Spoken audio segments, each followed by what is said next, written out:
Hello everybody, welcome back to HardReset.Info channel. In today's video, I'll show you how to enable or disable wireless direct settings on your Canon TS8351a.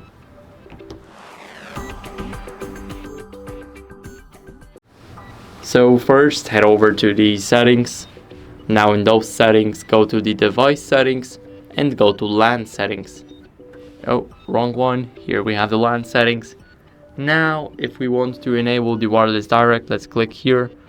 Let's click to settings, and now let's click enable disable wireless direct and select it to on.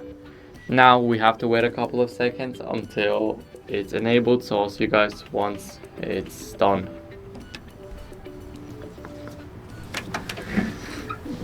So now after a while we have the connection and it's enabled. Now if we want to disable it, let's go to settings and let's click enable disable wireless direct, and here click off. So now it's the same process, we have to wait, so I'll see you guys once it's done.